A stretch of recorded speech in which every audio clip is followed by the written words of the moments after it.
Welcome, everyone. We're going to get started here in about 2 minutes. If you will, put your name and your site location in the chat so we have a record of that. Would be wonderful. And again, we'll start here in about 2 minutes.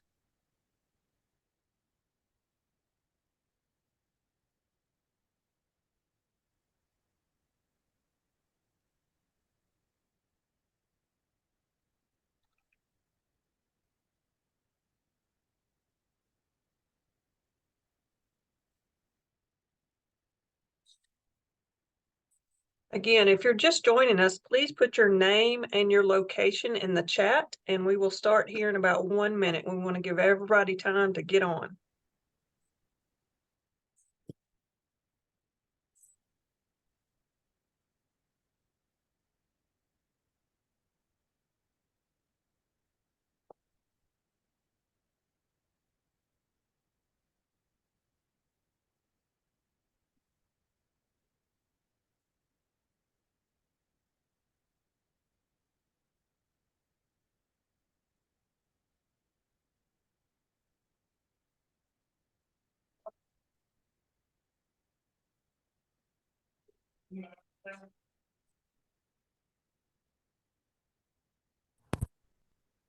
Okay, welcome everyone to our Cohort 17 RFA office hours. We're very excited to have you here today and to be presenting.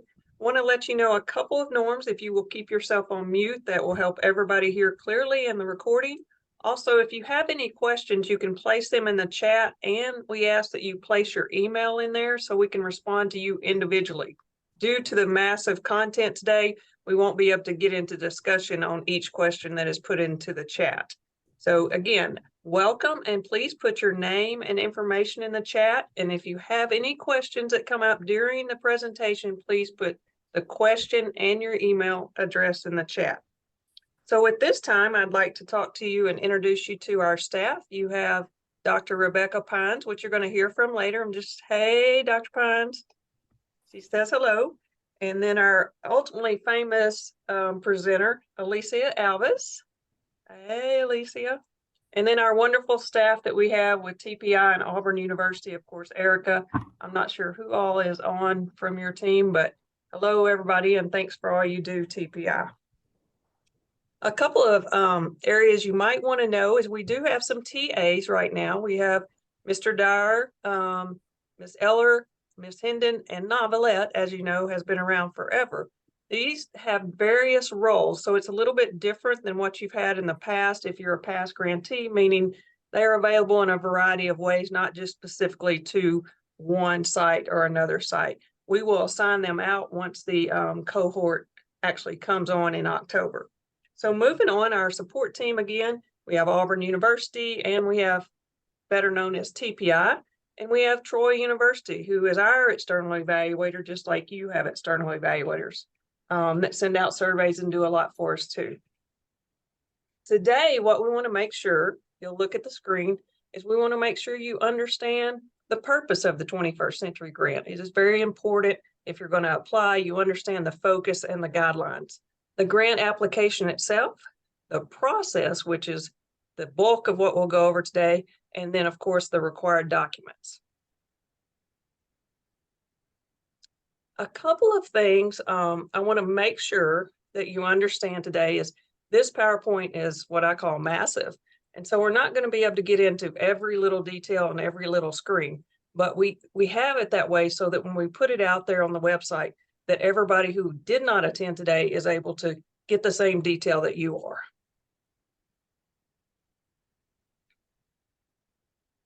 A couple other things. If you don't know, an LEA is a local education agency.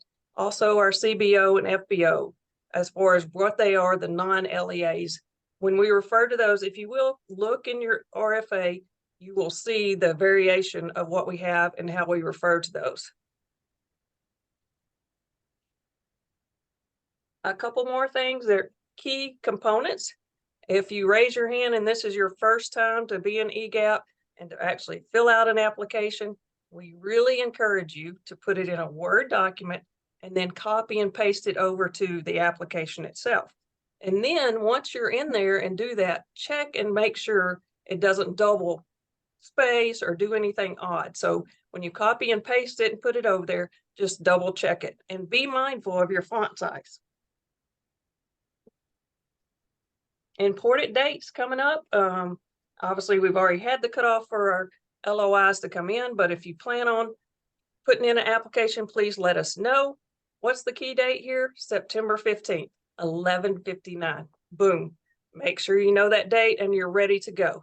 When will you receive your notice and award and fundings? That will be in October. We don't have a set date. There are a lot of factors that go into that, but it will be in October. Alicia? Thank you, Annette. So we're now going to go ahead and move on and talk about the purpose of the 21st Century Grant. And the purpose has been defined by the USDOE, which is known as the United States Department of Education. This is a federally funded grant. It is coming from the USDOE.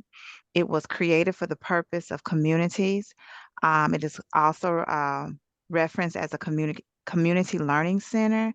It provides academic enrichment to assist at-risk students who are attending social, economically challenged, or lower performing schools to meet the state and local standards in core subject areas. So to ensure that high quality, expanded learning opportunities are provided, make sure that you understand that this grant provides the program before school, after school, on weekends, the summer, and holiday breaks. You must know that it does not operate during the regular school hours of the school day for children in school. Services must be focused on academic enrichment, family involvement, science, technology, engineering, and math, which we know the acronym is for STEM. And most importantly, well, not most importantly, but to me, most importantly, is service learning, how we will teach the students to give back to the community. We have some approved activities that are recommended for this grant. Remedial education, and they're listed here: academic enrichment, math and science activities, arts and music, limited English proficient classes, tutoring and mentoring, and of course, assistance to truant, suspended, or expelled students. Additional activities could be recreational activities, technology programs or telecommunication, expanded library hours, parent involvement or family literacy, drug and violence, prevention, counseling programs, character education, and entrepreneurial education. Who are our eligible applicants? Well, this grant is open to any public or private organization that can apply with the LEA of students, which is the local educational agency in which they serve. And some of these agencies or organizations are inclusive of, but they're not limited to just these, that are your schools, or school districts, that's your LEAs, your community-based organizations, you'll hear us say CBOs, your faith-based organizations, which are FBOs, nonprofit agencies, city or county government agencies, institutions of higher education, and for-profit organizations. What is our target population? So the population that we're going to target with this particular grant are applicants who will primarily serve students who attend schools with a high concentration of impoverished students as defined by a poverty average of 40% or greater. It's determined by school enrollment or the participating attendance area. Entities that serve at-risk students are academic, social, and behavior needs, begin with pre-kindergarten to 12th grade, who attend schools with a high concentration of students from low-income families. The application review and selection. Phase 1, this is the process. On September the 15th, 2023, at or before 11:59 p.m., you should submit your application. Phase 2, the reader review and scoring will take place in the months of September and October. And then phase 3, notification of awards will go out in October. Dr. Pines?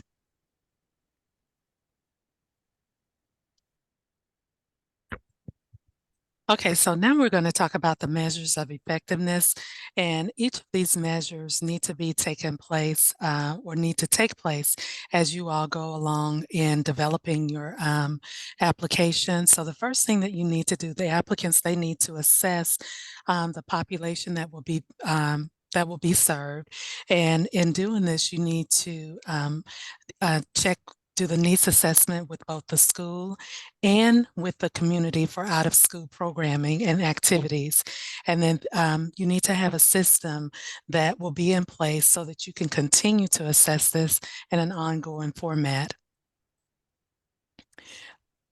With measure 2, you need to develop goals and objectives that are based on the results from your needs assessment.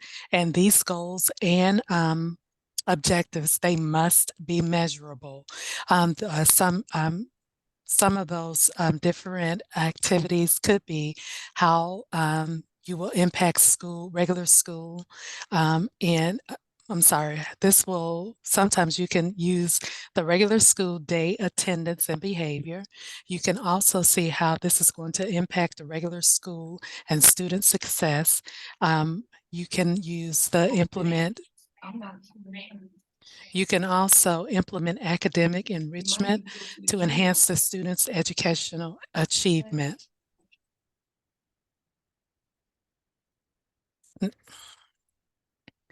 For measure 3, you need to make sure that you use evidence-based research to provide evidence that the program is helping the students to reach the state and the local standards, and also that the goals and objectives that were set are being met.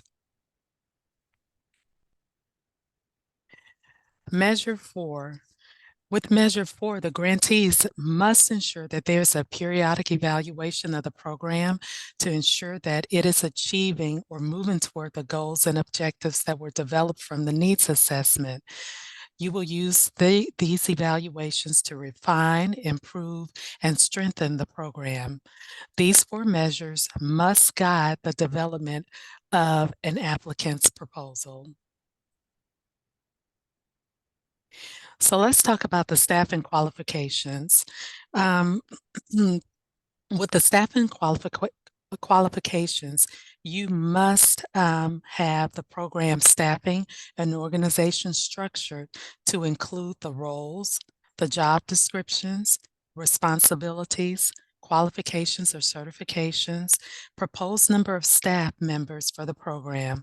And then in the next few slides, we're going to go over some of the duties, and just be mindful that the program director and the site coordinator will be doing several of the following duties as we go through them.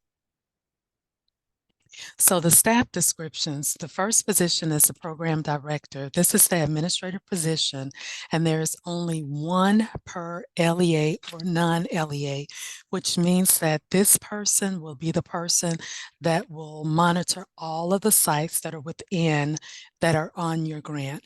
So there's only one one program director. Then we will have a site coordinator. This is the administrative position, and the site coordinator is only one per site.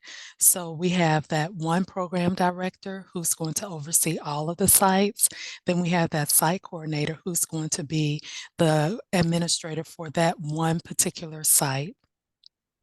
We have a person that's going to be mining or completing the easy reports. This is an administrative position. It's often completed by either the program director or the site coordinator, as far as putting all of the information into easy reports, which is information that has to be submitted on a regular basis. We have a bookkeeper or a CSFO. This is also an administrative position. We have a lead teacher. The lead teacher is the teacher that will take over, who will lead all of the other staff in ensuring that those goals and objectives are being met. We have the teachers, we have a teacher assistant, and then we have an assistant teacher or teacher assistant, and we have a student assistant. This person is 18 years or older. is at least 18 years old. It has to be a high school student or a college student. And these are all non-administrative position. Then we have the volunteers. A volunteer is defined as any person who provides a service for the 21st century program and is not compensated for the service. Volunteers may provide tutoring, art, dance, life skills, etc. To work with students independently, volunteers must be 21 years of age or older.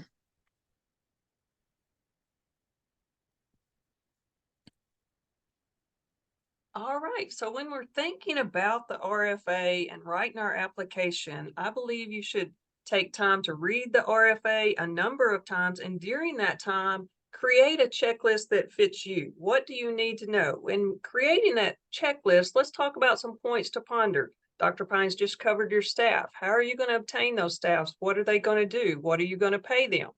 Do you have the appropriate number? If you're planning on having 75 children, how much staff do you need and how much do you need to budget on that end? What about qualifications? This is always something that comes up. It's like, well, I tried to get all the math teachers or I tried to get all the art teachers, but I couldn't find anybody to fit that role. So really expand your reach there and thinking about that. Maybe ask the science teacher, are they interested in teaching math, or do they have a hobby that they could help and meet your RFA? So really expand that and go out into your community and other areas to bring in the qualified staff as opposed to just looking at specifically, oh, I need a math teacher. Who can you get in that role? And then one thing that's really important as you come in and as the peer readers are looking at your application, they're going to look at, does your organizational chart match what you put in your RFA for positions? And then let's talk about the budget. When you're going through your budget, does the narrative match what you're asking? If you're going to have a music program and you're talking about that in your narrative, when we look over at your budget, are you purchasing things that support that, or do you have an MOU with someone that's going to come in and teach that music? Then we go into explaining the cost. If you want to bring someone in, what does that look like? Or you want to purchase a 3D printer, something like that. Explain how that ties into your RFA and what you're going to do to that. So there's kind of a circle of how everything continues to operate together with our XYZ of the budget. We've got the budget. We know what we want to do in the narrative. Now, how do we want to spend it? And how does it align with the staffing that we need?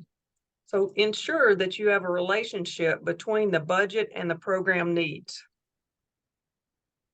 Now, this is always a big one. Most of you know there's been a lot of programs out there with professor money and the state law with math and reading for the summer.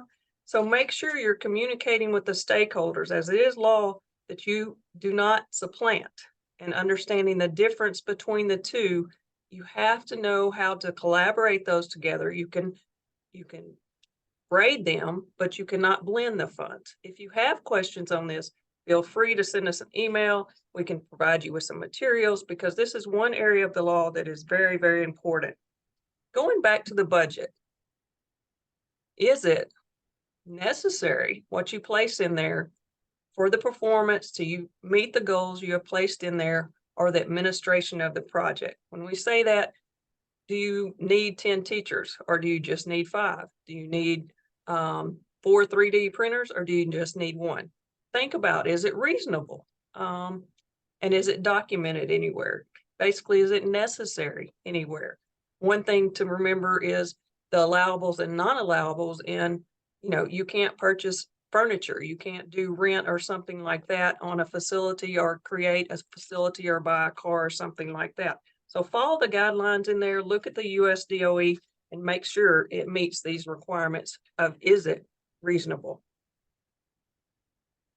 Competitive priority points. This is always a big area for everybody. We know we have to have relationships between our community organizations and our schools, our LEAs. But if you want to apply for a joint co-applicant proposal, how is that a little bit different? Now, I'm not going to read everything on here because it is a very extensive slide, But what I want you to do is look at the rubric in the RFA and designate an EGAP. What are you going to do? How do you meet the priority points to do this? The main focus area I would encourage you to consider is what is the strength? How do you create, how can you actually get the priority point in the strength of what you tell us? The application details, this is my favorite part to always read, more so than do the budget. But the reason I love it is because it's telling your story. You're talking about what we're going to do. It's exciting. It's bringing learning to life. And I get to see all the components with it. It's like reading a book. So please make sure that you're very detailed. You go into the story of how it's going to work, every day how it's going to work, everything like that, from the operations, easy reports, communicating with your TA, whoever it might be. Just make sure it all ties in together. Other competitive priority points. Summer. We love summer. It's actually our favorite time because that's when we get to go out the most. But make sure it's not just summer. Look at your RFA, look at this priority point and see that the summer has to be, of course, looking at our math and science camps, but also addressing learning loss and aligning with your entire RFA and needs assessment. One thing to pay attention to is how many hours do you plan to operate? If you look at our bullet 2, a minimum of 75 hours of learning and actual engagement for you to receive this priority point. Additional priority points, competitive priority points, is remembering, hey, I serve high school kids. What if I expanded that to 6 to 12, middle through high school? Could I get priority points? Yes, you can. This is a little bit different, but it's great to look at. We want to engage the next level of learners. What can we do with the 6th through 12th grade as opposed to just elementary? So it's a big focus area for us to continue that learning and offering out of school time to these students. Now, most of you know school improvement, and we want to get every school to the top. We want to be the top in the nation. But what we need to do with that is be able to have people who apply and receive the funds that meet the CSI, TSI, or ATSI. Just knowing that we're here to help you and that you qualify and you're committed to actually getting your school in improvement and moving on to the next level. Additional, or going through all areas of the priority points, we have the joint co-applicant proposal. You'll need to make sure you check these in the EGAP application and you're prepared to explain how it's a strength and looking at the rubric. Summer programs, again, how many hours do we need? Minimum of 75. High school and middle school programs, what can we do with those students? And a lot of times you say, well, they're in athletics or they're in band or they're doing these other things. That's all right. You still can make something happen. Maybe you do before school, maybe you do summer, whatever it may be. Maybe you do the holidays, but it is a great area to receive some priority points. Other areas, what if you've never had a 21st century grant, or it's been years and your community really needs to bring this, because the focus of the 21st century community, the CCLC, is about the community and bringing it together. So if you have not had a grant and you qualify in this area, make sure you check that box. And then again, aligning with our state and with Dr. Mackey, the schools and improvement, we want you to be involved in the 21st century grant. Program income.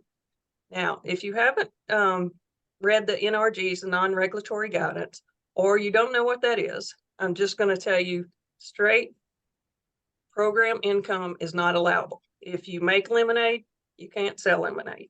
If you grow a garden, you can't sell those things. So it's very important that you understand this, that you cannot collect any kind of fee, anything like that. The RFA lines it out, but we decided to put this slide in here so you make sure you know that program income is not something that's acceptable within a 21st century grant. Okay, so now we're ready to talk about the proper use of funds. We want to make sure that we're using our funds correctly. Now, once you are awarded the funding, there are allocations that must be used in a manner that's consistent with all the requirements of the federal and state statutes. You want, as Annette mentioned earlier, you want to make sure that you're not supplanting. And we know that supplement means to increase. So we want to increase what other programs that are already in place. But we certainly don't want to replace any federal, state, or local funded programs. So we want to make sure that once you're beginning to look at your funds, and you're beginning to implement your program, that you're not supplanting, but that you are supplementing or increasing what's already established. A few examples that are allowable costs when it comes to operational expenses are, of course, your personnel salaries and benefits, anything dealing with staff development and training, academic enrichment activities, classroom materials, supplies, and equipment, subcontractors, consultants, and evaluators. Here are some improper use of funds we want to make sure that you're fully aware of that is not allowable. You cannot have pre-award costs. And an example of that would be if you have a grant writer, you cannot use the 21st Century funds to reimburse or to pay the grant writer for writing the grant. Anything dealing with entertainment, refreshments, or snacks, anything dealing with food, you cannot use the funds for that. The purchase of facilities or vehicles, capital improvements, payments received from items created as a service learning project. And Annette kind of talks a little bit about that. That will be program income and what we were talking about. If you all decided in your grant that you wanted to have a garden and then you wanted to sell some of the items out of the garden, that is not allowable. However, you can give the items that were grown in the garden to the community or to the families in which you're serving. So if you want any additional information in regards to what's allowable and what's not allowable expenses, we encourage you to go on the website that is listed with this link that's on this slide that you can look at a later date.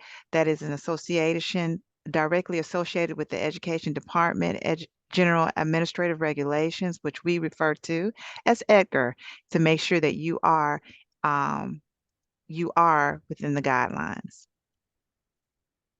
When it comes to the hours of operation, we want to make sure that you understand how many hours you're supposed to be operating with this grant. So applicants must list within your application the total number of weeks the program will be in operation throughout the year, the days per week, the days per year, and the daily operational hours.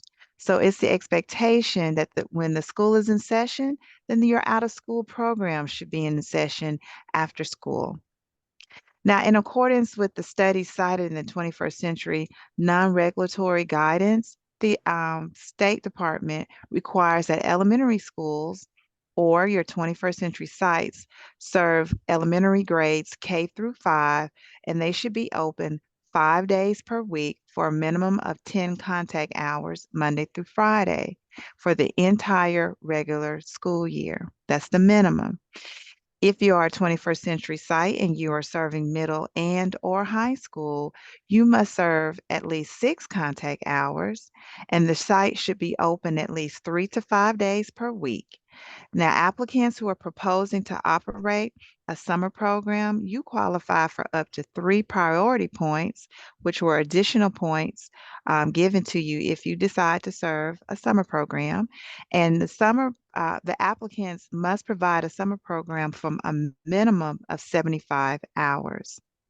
Now, operations are available during school holidays, weekends, summer, and other school breaks is a local decision, and it's recognizing that desired results are directly related to the amount of contact time with students. So when you think about your required hours of operations, what we're trying to do is remember we're serving not just students, but the community. And so we have families that are working, and when schools are open, then our families need somewhere to have their children housed where they're continuing to learn academically. And then on top of that, when school is closed, you have the option, it's not a requirement, but you have the option of operating during holidays, weekends, and summers. So grants are awarded based on the following amounts. $50,000 to $200,000 is usually given per year for each year of the 3-year grant. The SDE, which is us, we reserve the right to award amounts less than what has been requested based on the review and scoring process results. So please understand that you may request a certain amount, but based on the scoring and the review, you may get less than what was requested. Now let's look at some of the required forms. This is non-negotiable. These are things that must be uploaded and done properly so that your application is not rejected. Form 1. This is our intent to apply. It must be signed and submitted by August the 21st. However, if you do not have your intent to apply, this one is not a non-negotiable, excuse me. You can or cannot have this completed. Okay, so that's optional for that. But the rest of them, they are required. The cover page must be completed with all signatures. Form 3, which is the assurance and certifications, that each item has to be initialed and the form is signed by the required persons. And then Form 4, that is your partnership agreement. It must be completed with required signatures. Form 5 is the joint co-applicant contract or your memorandum of understanding.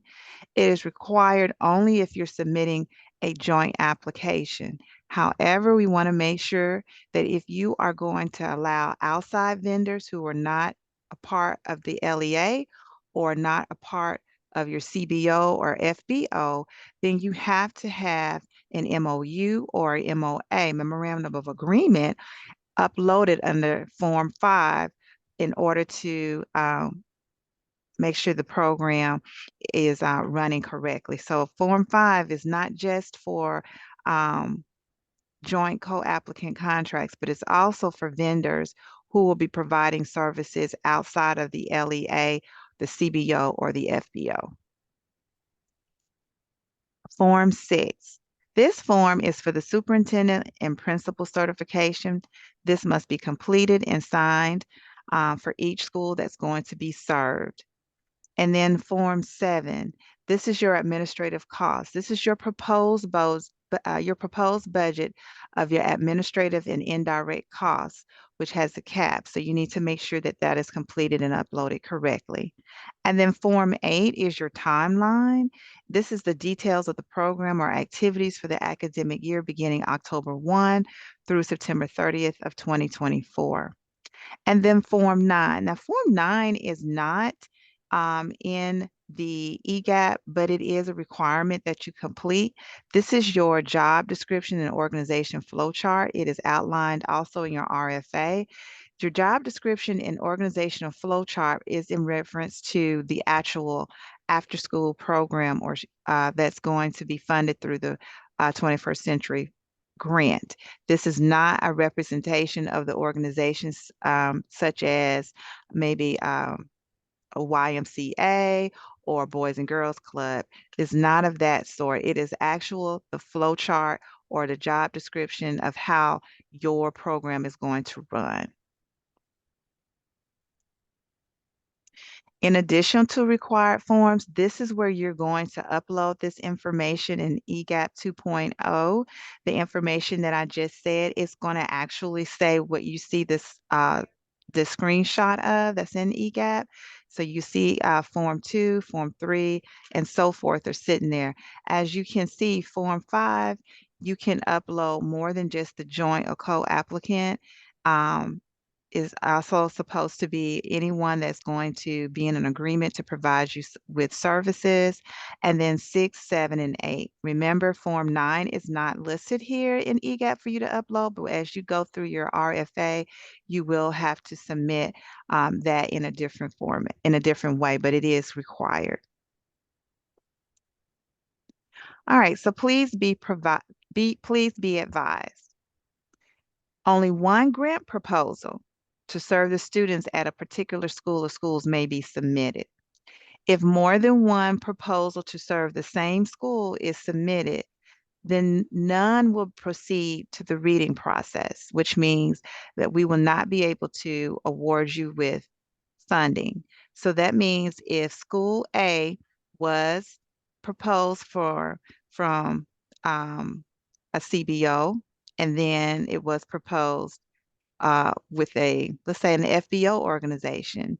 Well, now even both of them, the CBO and the FBO, were trying to get school A as part of their after school program. Well, because both of them put the school in their grant, they're not able to be recognized and be able to move forward in the reading process, nor will they be funded. So we want to make sure that everyone understands that you cannot um, submit or propose to have the same school in more than one grant.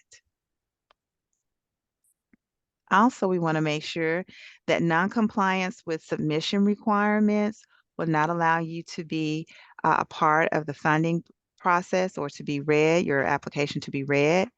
And if you fail to address all of the RFA components within the grant, will not allow you to have the opportunity to receive the grant. And not submitting all required related forms and documentation that I just went over will not allow you to receive funding. And I just also want to make sure that if there's anyone who may were funded through, let's say, cohort 15, and it's time for you to go to cohort 16 or any previous cohort, you cannot use the documentations or the documents that were used for your previous grant into this new grant. You have to start the whole process all over again. So just want to make sure that you understand. So if I was a cohort 15 and I'm about to close out and I'm going to reapply for cohort 17 because I want to continue to receive the 21st century funding, I cannot use the documents that I uploaded in the original cohort of 15 to suffice for cohort 17. You must start that process all over again. So if you do not meet the minimum qualifying scoring of 191, you will not be eligible to receive funding. And that is even to include the priority points. So let's just say you didn't meet the minimum qualifying score and I came up with 190. However, if you put my priority reports, I had points in, I had 195.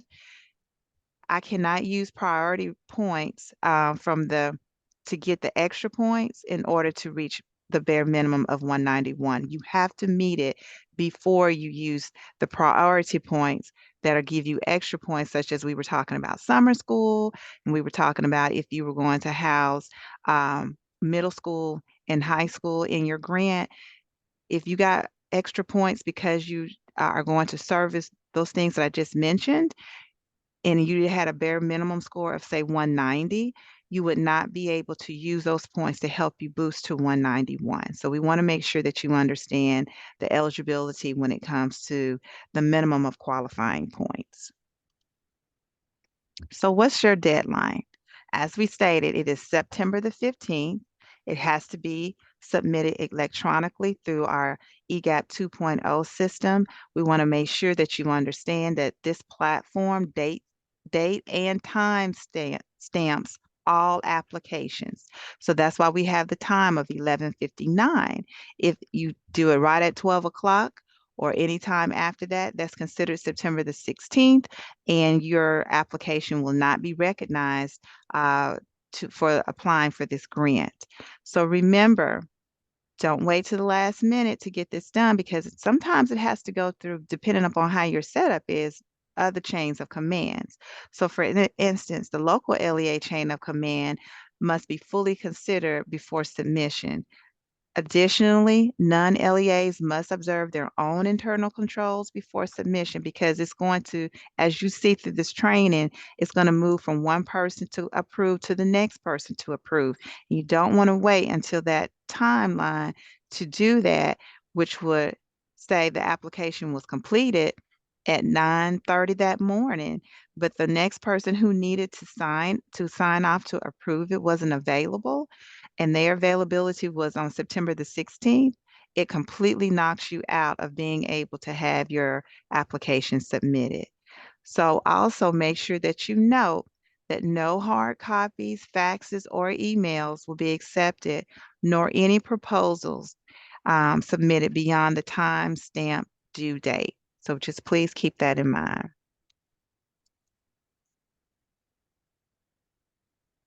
Dr. Pines?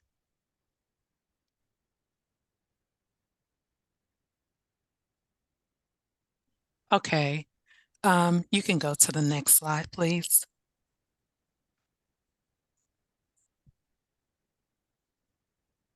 Okay, so now we're going to talk about the application components.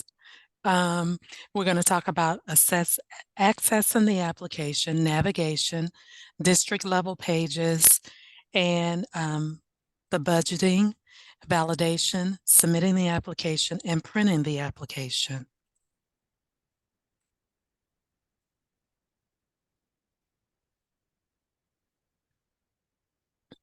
Okay, so in accessing the application, you need to utilize the URL to get to EGAP 2.0 system, which is the https alabama.egrantsmanagement.com.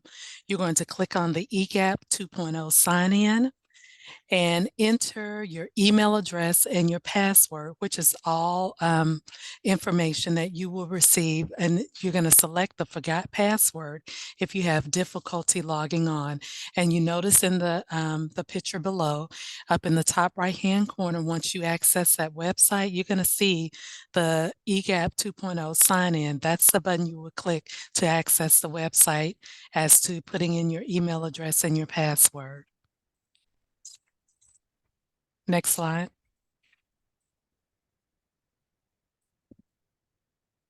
Okay, so once you get into the website, I need you to, first of all, the first thing you're going to go to on the left-hand side is your funding. You're going to click on that funding application.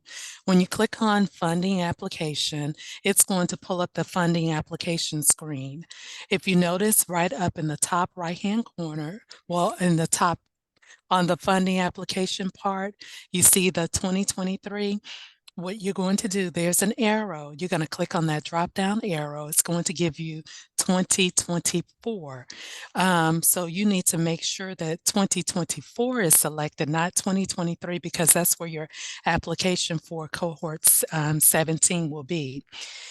From this page, once you click on that, you're going to get the information or the funding for the application for 2024. And then you're going to click on the 21st century link. And remember that I said that it's 2024 and not 2023.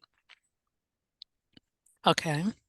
So once you click on that 2024 link, you're going to come to a page that includes all of the information that you need. At the very top, you're going to see application status. You're going to see the change status, although that's not listed on here. But what you're going to do is you're going to click on the section. You're going to click on it's going to say sections. So when you click on sections, this is what you will see on your screen in the pictures that are listed.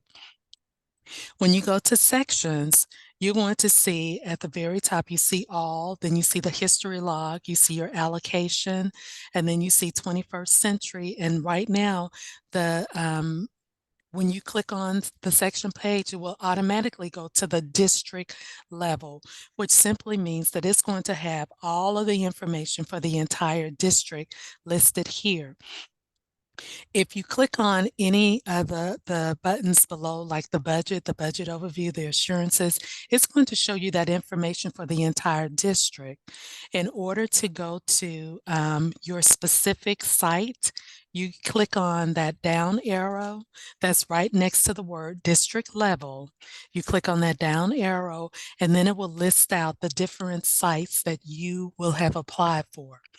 The section page, like I said, it will launch for all the pages within cohort 17, the funding application. While you're working on the application, you can hover over funding over on the left-hand side and then go to the sections. And this is the page you will see. You can go to the next page, please.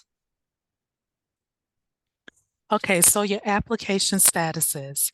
I mentioned in my last statement that the application statuses are located at the very top of the screen once you go to EGAP 2.0.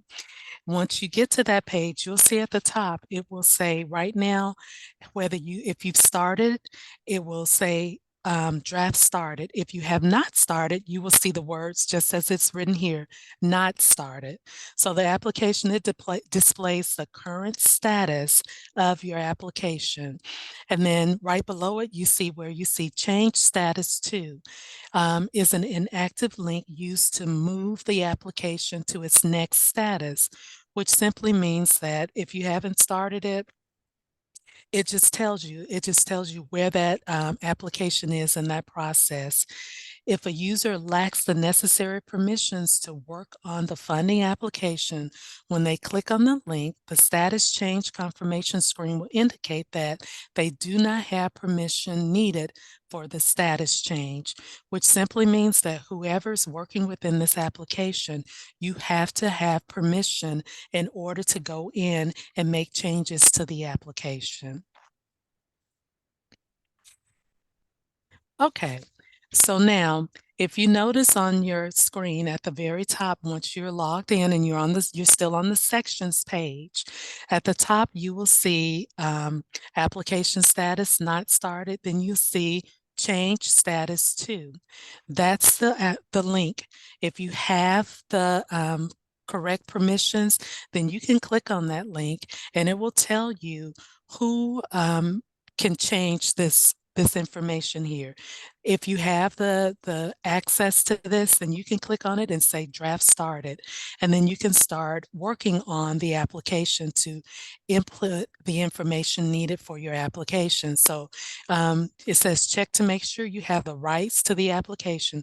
When you click on that draft started, if you notice over on the right hand side, it says roles that can perform this status change. You have your LEA 21st Century Director, your LEA 21st Century Update, Authorized Representative, all of this information. It will give specific names also if the person that has those rights, if they put those names up there, you can still see the person that have the permissions to go in and make changes to your application.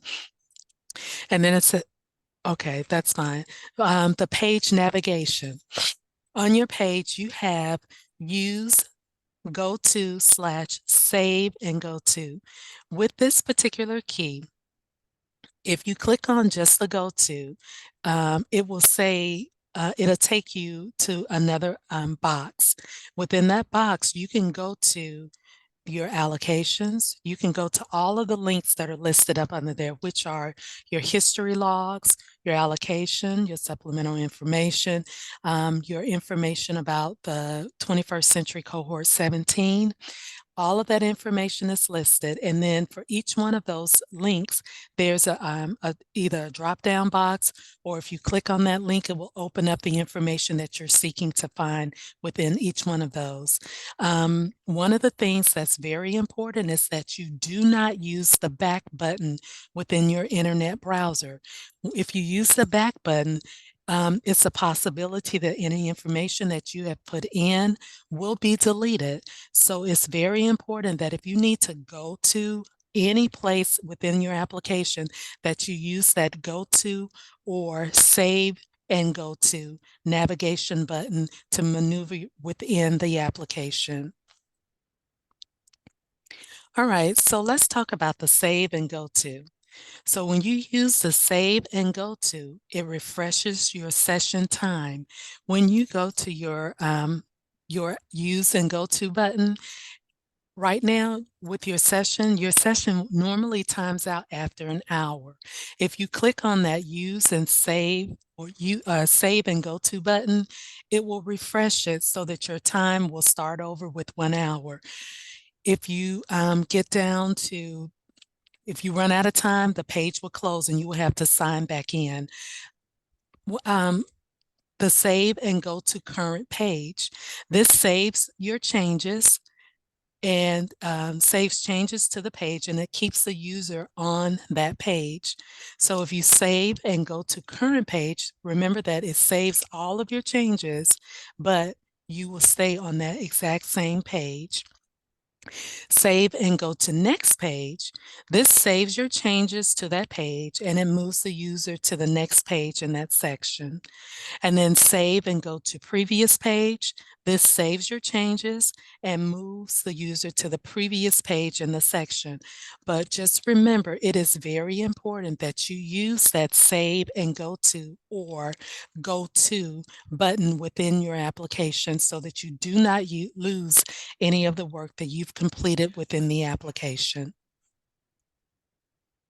All right, so let's talk about your allocation page. The allocation page will not display any allocations until the 21st Century Grant competition is complete, which simply means that if you're within your application right now and you click on allocations, everyone's allocation will say, or will look like what's on the screen now, zeros, because none of the funds have been uploaded, and it will not upload until the grants are awarded. This page will be displayed in allocation for information for all of the grantees to see. So if you're on the district level, you will be able to see the allocation for all of the sites that are once the funds are loaded. Once the funds are loaded, if you're on the district, you will be able to see all the funds for each one of the sites that you have received funding for. Okay, so now if we're looking at the EGAP 2.0, down for 21st Century Cohort 17 is what will be listed. It'll say 21st Century, then it's a dash, and then it'll say Cohort 17. One of the things that this is for some of our old users, one thing that we need to understand is that remember that you're working in, or make sure that you're working in the correct cohort, because this year all of the cohorts will be separated out. You will have cohort 15, you will have cohort 16, and you will have, well, actually you have 15 for the closeout, 16 as our continuation, and 17 will be our new grantees. So when you're working on this, you need to ensure that you're on the correct, within the correct cohort, because that's something that's a little different this year.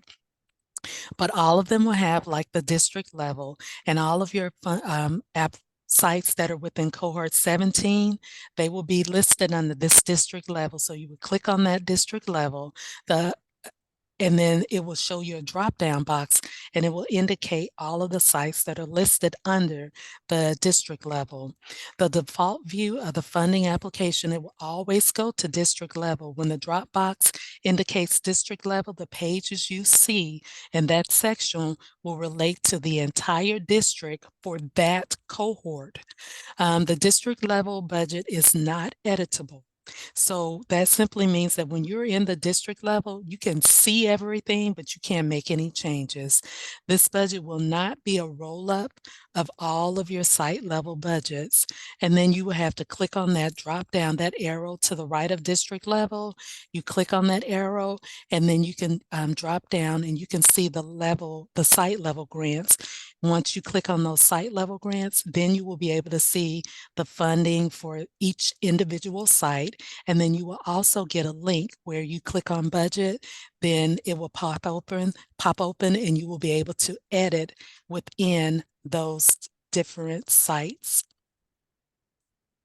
All right, so here we are with the site level pages.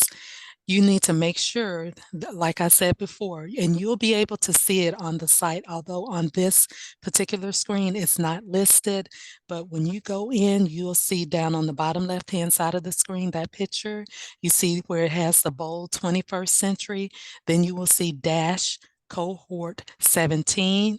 If you're from the previous cohort, you'll see 21st Century dash cohort 16. And if you're working to close out cohort 15, you'll see 21st Century dash cohort 15. Very important that you work within the correct cohort when you're making these changes or making changes within your application. So For instance, for those of you that are new and everyone that's from our previous cohorts, make sure you are working in Cohort 17's application. After you click on that drop-down arrow, you will have the option to add applications for each of your sites.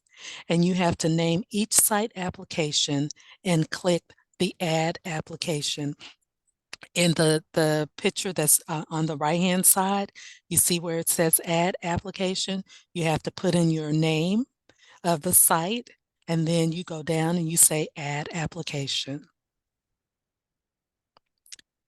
All right, so the site level pages continue. We're going to click on that drop-down arrow to access and complete pages for each one of your sites. So if you notice over on the left-hand side, you see 21st Century, and it's going to be - Cohort 17. And I'm just reiterating that because I want to make sure you all understand that you have to be in Cohort 17. Then you're going to go down to the first application that you added. In this case, it was Building 1 application 00111, 000, whatever. Then we go over to the next page. Once you click on that, the one that's highlighted in blue, it's going to give you the information that's over on the right-hand side. So if you notice now you have 21st Century, be Cohort 17, Building 1's application. Then you'll see the budget overview, the application details, the related documents, 21st Century application, and all of that information on that right-hand side is specific to that site and not the other sites. It's just specific to that one site. All right, so on our budget page, the budget page is the entry point for specific budgeting. This is used to view or modify individual budget items. Only users who have editing permission to the application will be able to see the word modify. If modifications are needed, then you will click on that modify button to begin your budgeting. So if you notice down at the bottom, you see how we had budget up at the top. That's going to be at the top of your screen. Then on the left-hand side, you have your actions. Then on the right-hand side, you have those function codes. If you just notice the ones that are listed, one of the ones that is listed, the first one, 2110, attendance services. Within your application, there's the easy reports, one of the things that I spoke about earlier. This is where you will click on the modify for attendance services, and then you will go in and you'll put in the information that relates to easy reports here. When you put in that information, you have to, that function code is the 2110. You put in how much money that's being allocated for your attendance services. And then you'll keep moving through and adding information. You'll keep adding information here. Okay, so what I'm going to do now is I'm going to let Annette take over from here. Annette? Thank you, Dr. Pines. Great details on that. I do want to encourage you, when you're in the budget, if you're working after hours between any time other than 7:30 to 4, and you get lost or you have a question, you listen to this recording, you still are like, I'm not clear, go to the document library within eGap. There are tons of resources there, PowerPoints, all kinds of things there that show you how to navigate around eGap 2.0. So don't be overwhelmed. It is really easy to use. If you click in there, let's say today or tomorrow, and you're like, oh, I don't have rights, go to the Alabama 21st Century website, fill out the form, and or email me, and we will give you rights. It usually takes about a day. So going back to the budget page, let's look right here. So if you want to click to add a budget line item, again, if we refer back to the RFA and what Alicia talked about and we spoke on earlier, please be very, very detailed with this. So on the left-hand side, you can see where you want to add a budget line item. On your checklist, you want to make sure you probably put all the different things that you're going to want to add there, whether it's supplies, materials, or whatever it may be. So once we're in here, very, very important to have your RFA close to you. You're going to select the function code and the object code. Now, some people say that is totally confusing to me. I don't know the difference. I promise you, once you're in here, you will. and the RFA lays those out. It will tell you where the administrative costs go, where the indirect costs go, where the materials and supplies. So don't be overwhelmed by this slide. You will know when you refer to it with your RFA. The location will default you to the site you're working in. And remember, the 1.0 defaults, but it can be changed if needed. So the quantity there is important. Don't assume because it's in there, you can't change it. The cost must be greater than 0. So if you're in here, you have to add money to it or allocate money to it. The system calculates the total at the bottom. So if you've done it in a spreadsheet, maybe it's Excel document and it's different than what is showing up in EGAP, go back and check what you entered because it automatically does this. Now, what I love about this is if you see to the right of your budget line item, the narrative. So what we see, what you've put in your salaries, your administrative costs, whatever it may be, is right beside it in the narrative. That lets us know these two things align. Again, this is something you can copy and paste from your Word document so that you make sure what you're allocating your funds match what's in your narrative. Remaining on the budget page, if you'll note, since all allocations are not known during the competitive application process, we will have, or you possibly could have, an adjusted allocation.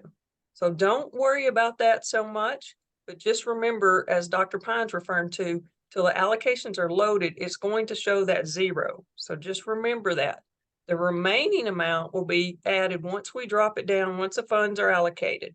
But the competition has to decide that before we load the funds. I know Dr. Pines talked about it earlier, but some people, it does make them really nervous because it looks like they have a negative balance. But that's what you're asking us for within the grant.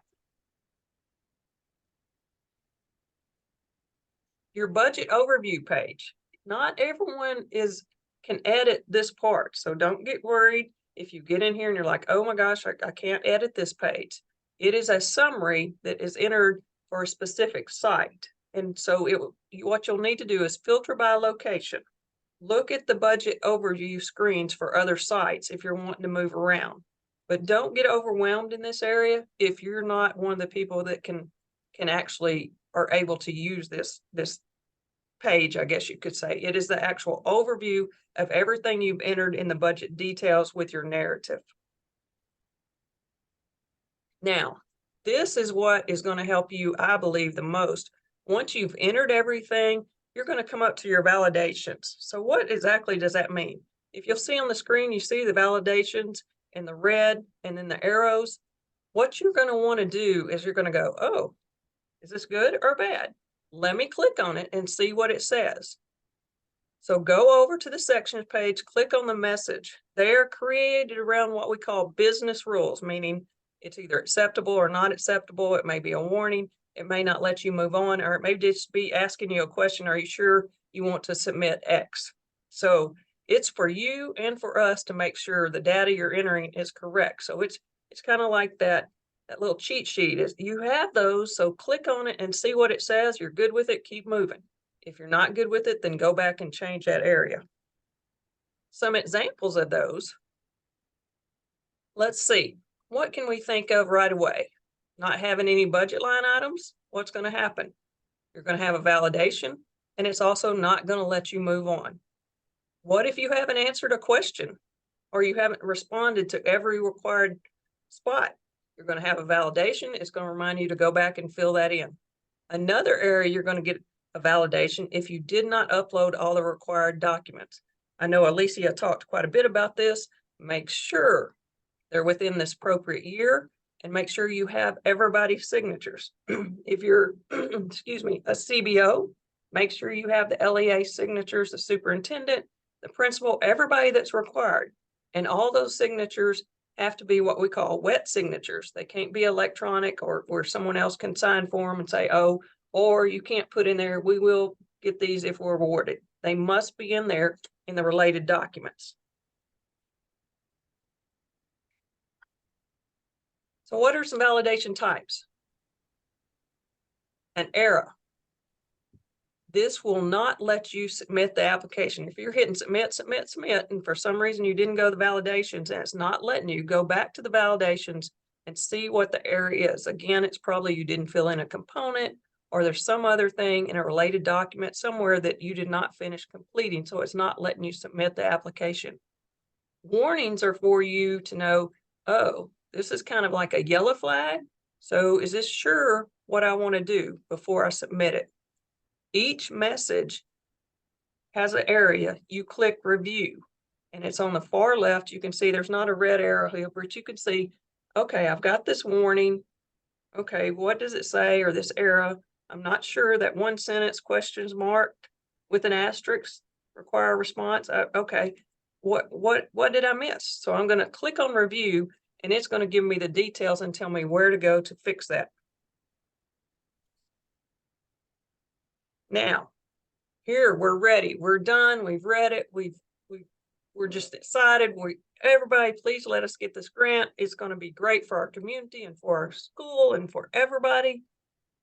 Oh, just a minute. We've got to move it to the next step. The user with the 21st Century Director is the one who can click draft completed. So you have a number of people that are going to need access.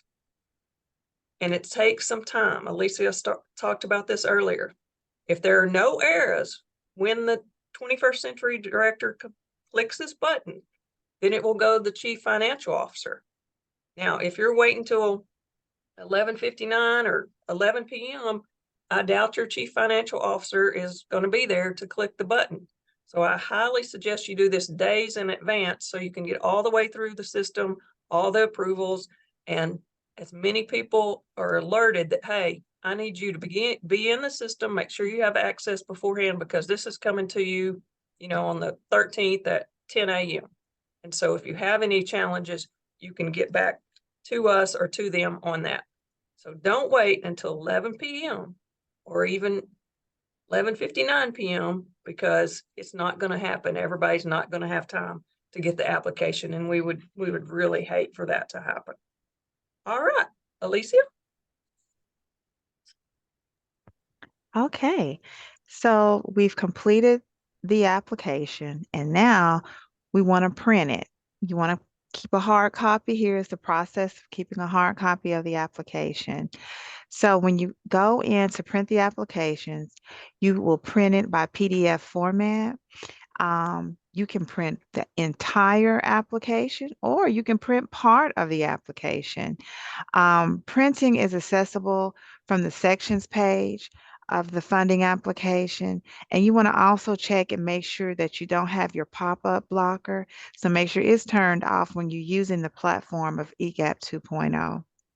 Now, as a user, you can, like I said, print the entire application. You can print just part of it or just a single page. And so this is what that looks like when we're talking about printing. So when you're on the section page, and if you look at the very top left corner of the screen, of the screenshot, you will see where it says sections. This is where you'll be able to do your printing, is up under sections. And you can then look at making sure that you look to the far right. For the column left side is the description. On the far right, you have your print selection items. And if you look all the way to the very bottom, it says all. And if you look all the way to the far right, it says print, which means you're going to print everything that was built into the 21st Century Grant. However, if you want to just look at particular sites, then that's when you go in and click on different areas. So for example, I'm going to make sure I'm on the 21st Century site. I'm also going to look at the click down button. I can do district level, or I can do all the different sites that are up under my district or within my district or within my CBO. So building one application has been dropped. I chose that. Well, let's just say I just want to look at all of building one's information. That means the budget overview, the application details, the related documents. It'll tell you what's been uploaded. It won't actually print those documents, but it will tell you what has been uploaded. And then the 21st Century allocations. If I want everything just for building one, because that's the only site I want to look at, I will go over to the far right side where it says print, and there's the box that says click print link at the top of the section to print this section. So that means everything that fell up under building 1 application, all those different areas will print out if I print that. If I want to print all of everything, then you will come at the very bottom where it says all and it says print. And normally the specialist and myself, when we are looking at, when we're reviewing once the award has been given to a applicant, then this is where we go and we print out everything so that we can read it with a hard copy rather than just looking at a printed copy on the computer. But that's just letting you know that you have different options when it comes to printing. So what is that process when you're printing? So once you decide, okay, I'm going to click whatever it is, a section, or if it's going to be the whole entire application, this is what you're going to see after you click print. You're going to make sure that the document name comes up. Now you can change the document names. If you wanted to say, because this was just building 1, you may want to say building 1 21st century application, or you can leave it at the name in which EGAP pushes out to you. And then you're going to put your email address there. Now that is because if the printing process takes more than 30 seconds, then it's going to send you a link that's going to provide you with a PDF file of the application or whatever it was that you requested to print. So just know you may not see it immediately. And if that is the case, that is how this looks. It's going to say generating the document that you want to see appear for your whatever you're going to print. And it's going to say generating document. And once this box disappears, it's going to be available to a link, like I just said, or you'll actually see it at the top of your screen where you can actually open it up as an ALSD resource. So it's just dependent upon how long it takes. If it takes longer than 30 seconds, it's going to send you to your send it to your email, letting you open it up that way, or to open up on its own on the screen that you're actually looking at. All right, now we're going to talk about your application components when it comes to the test site of EGAP 2.0. So as Annette has been saying throughout the presentation, is that we don't want you to get overwhelmed, but we want to make sure that you completely understand that you have to address each component, because I stated earlier, if you don't address or miss a component, then it will not allow you to your application to be read or considered for funding. So we want to remember that this takes planning and time. We don't want you waiting to the last minute, because as you can see, once the application is written up, there are several different hands that it has to go through, 3 hands it has to pass through before it is actually submitted. Questions from the PowerPoint of what we've gone over today, you can email it to us, put it in the chat box with your email address, and we'll get back with you. Or if you want to just leave a phone number, and we'll call you back as it pertains to what we're presenting today. Now, this PowerPoint, which is entitled RFA Instructional Guidelines, it also includes other 2 PowerPoints, which is the EGAP 2.0 navigation and the EGAP 2.0 test site presentation. This will be located on our Alabama 21st Century website if you want to see this at a later date, as well as this recording. Getting EGAP access. If you are a CBO, you can use your same login information. If there are changes to any of the 3 persons in the approval chain, then your CBO EGAP manager will need to enroll the new users and delete persons who no longer are users. So please note, this is something that is on the CBO and the LEA actually, when it comes to the login information and who has access to approve different parts of the application process. If you are a new CBO, you would need, and you have submitted from your letter of intent, we will place your parent organization into the system, and they'll be issued a parent organization code. An email with the information will be sent to the person on the letter of intent with the organization's code.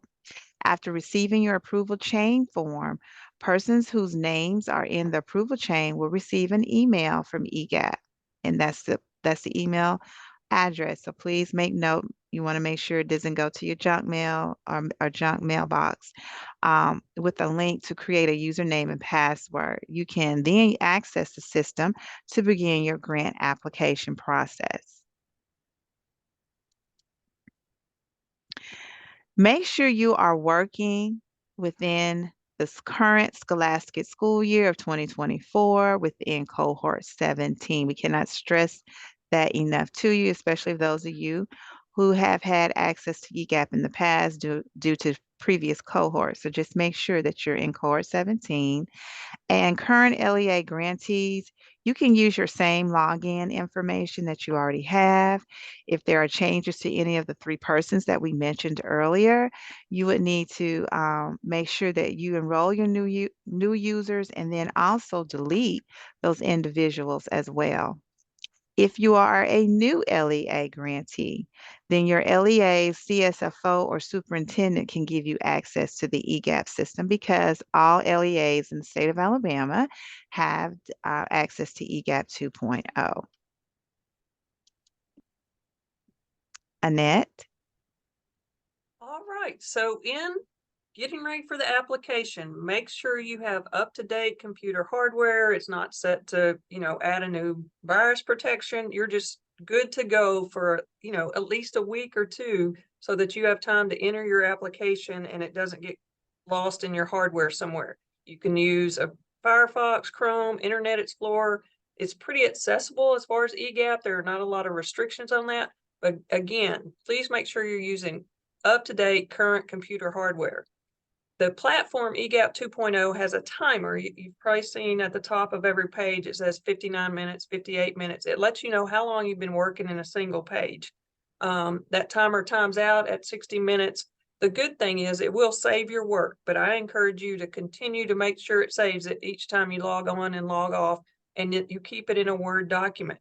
So any changes you make and you navigate to the next page, it automatically saves. But again, be sure to check it and be sure to have a backup because it is technology. It hasn't ever messed up, but that doesn't mean it can't happen now.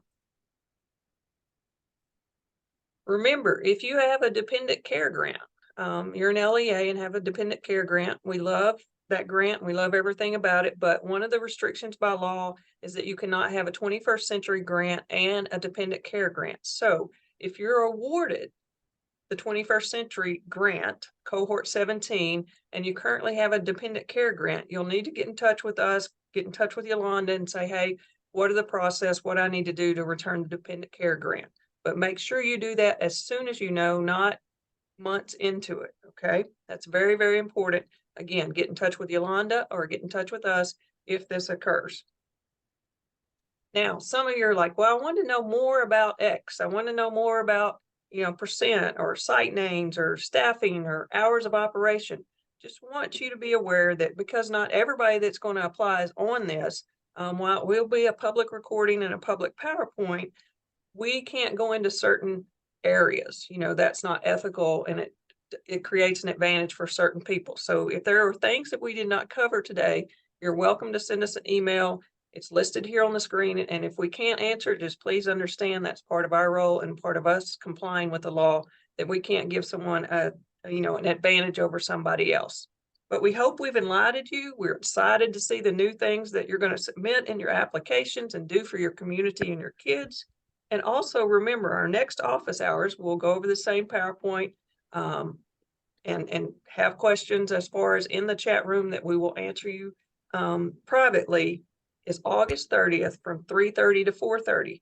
I encourage you to have other people that are going to sign off and or help you create the application. Have them either listen to this recording or attend on August 30th from 3:30 to 4:30.